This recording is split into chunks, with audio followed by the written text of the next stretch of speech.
Bismillah ar-Rahman ar-Rahim. Assalamu alaikum wa rahmatullahi wa barakatuh, and welcome back. We are continuing with the second part of our program today, when we are looking at the character of the Prophet Muhammad sallallahu alaihi wasallam, that he did not write the Quran himself. He didn't think up the Quran himself. Remember, the first accusation was that he had epilepsy, and in a state of epilepsy, that somehow he was just talking words, and that these words, if that happened, these words would be incoherent. They wouldn't make any sense. They would just be gibberish. We don't find that. We find the Quran is very, very particular, has mysteries in it that we're still battling to figure out to this very day. The second point is that the Prophet Muhammad ﷺ was an unlettered man. He didn't go to the university, he didn't go to college. He was a man who was a simple man. It was probably, yes, we know that he was an attractive man. Yes, we know he was good looking and well built. But many people in society are. So we would have probably walked past him not knowing who he was. He was just a human being. Some groups within Islam try to make him a god, or a demigod at least. This is not so. He was just a human being who had human needs, who needed to sleep, he needed to eat. He needed the normal functions of a human being to take place every day in his life. So we have to be careful not to move him into the realms that the Christians did with their prophets. Very, very important. We respect all the messengers in the same way. They're all brothers one to the other, as we are told in Islam. So when we look at how the message of the Quran has been preserved, we can only say that this is a phenomenal miracle. Nothing like it has ever happened before. No text has remained like this text. It is an amazing accomplishment that we see that this book has survived. How has this book survived? Because Allah Himself says, I will preserve this. I will protect it this time myself. Because, all the other times that the texts were given, it was left up to you and I to look after it. And He said, not anymore. How many more times? How many more messengers? How many more people must I send? And this time He said, I'm going to preserve it myself. I'm going to rise up a people, a nation of people who will call to what is good and will reject what is wrong. We are that group. It's amazing. In South Africa, if I had to look at a mosque of 7,000 people, and we would say there were 500 or 1,000 youth there, 90% of them know the Quran off by heart. Can you believe it? It's not uncommon. It's almost like it has to be. Your child is born, he must learn the entire Quran. That's how it is. This is how Allah has preserved Islam. Allah has said He will look after it. He's put it in the minds of them, these kids. Unbelievable. In Dallas is a young boy. He's 12 years old. His mother is a revert to Islam. His mother is a Caucasian revert to Islam. She works with Dr. Bilal Phillips. She works on one of the programs for him. And she has a son who's 12 years old, who's a Hafiz of the Quran. He is a black belt in karate.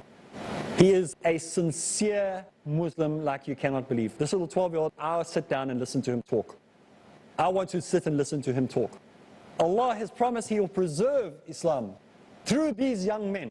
Ohio, I told you, the front row is filled with kids in the mosque. Allah has promised to preserve His word. If we are not going to do it as the older generation, don't worry, the kids will take it over and they'll take it away from us. And then we cannot cry and moan when we find that it's 12 and 13 and 14 years old that are leaving Islam. SubhanAllah. We've dropped the ball. They have not. We find that the youth in America are powerful. We've got a lot of criticism about America. A lot of people hate America. A lot of people have got a lot of bad things to say. I haven't got terribly many good things to say about America myself. But when I go there and I look at those youth, I get so excited. I say, the more pressure you put on people and Muslims, the stronger you're making the youth in America. The more you squash the Muslims in America, the more powerful the youth are becoming.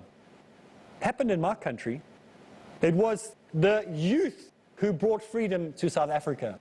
It wasn't the old men. It was the young men that took to the streets. And they said, enough is enough. And they caused the country to change. It was the 12-year-olds, the 13-year-olds, the 14-year-olds that changed the entire politics and got rid of the apartheid government in my country. It wasn't the clever intellectuals of the day was the youth. And so Allah has promised that He will preserve His word. He will preserve the Quran. And how has He done it? In the memories of the men, in the memories of the children.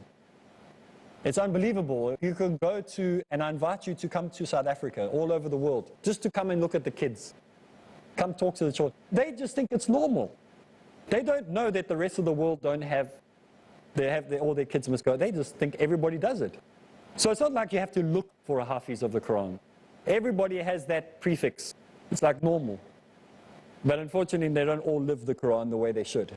So it's like, I'm not criticizing people who learnt the Quran off by heart, become hafiz of the Quran, but you have to live it too. So it's no use having it all in your head and you're not living it. You have to live it. So young men in South Africa, start living it. So we see that Allah has spoken and said that He will preserve His word. And so the Prophet Muhammad ﷺ did not write this text. How many Christians are there in the world that know the whole of the book of John? Just one of the 66 books of the Bible, the one that they quote from the most, the one that is the most popular amongst Christians in the world. How many Christians do you think there are that know the entire book of John? Whatever version you want to have, off by heart. Do you think we'd even fit them all into this room? I'm sure we would. I think we'd have lots of room left. I don't even think we would have a seat filled in this room if we had to ask the whole world to present all the scholars in the world who are Christians that can remember just one chapter, the chapter of John.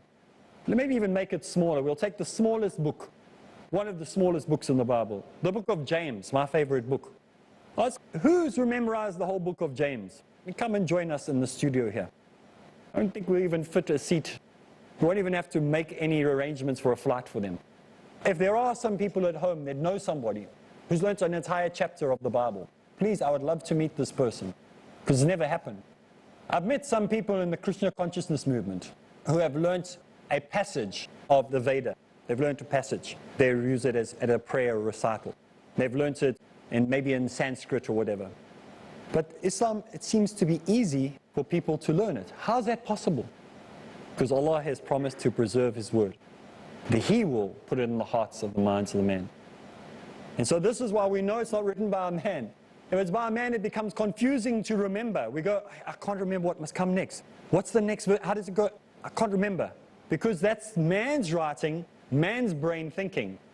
When a supernatural book is given to a natural creature, supernatural things take place.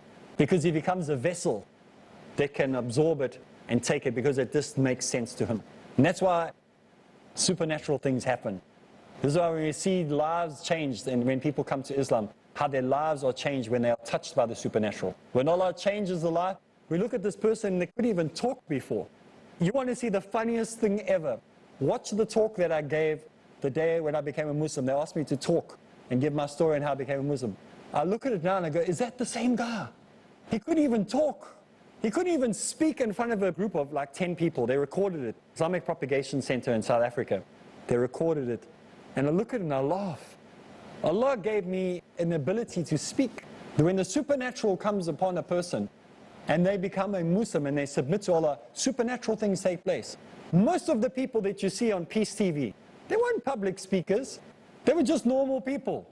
Many of the speakers have secular jobs. Maybe they work in offices. They're not great. They don't do this full time. They have normal jobs.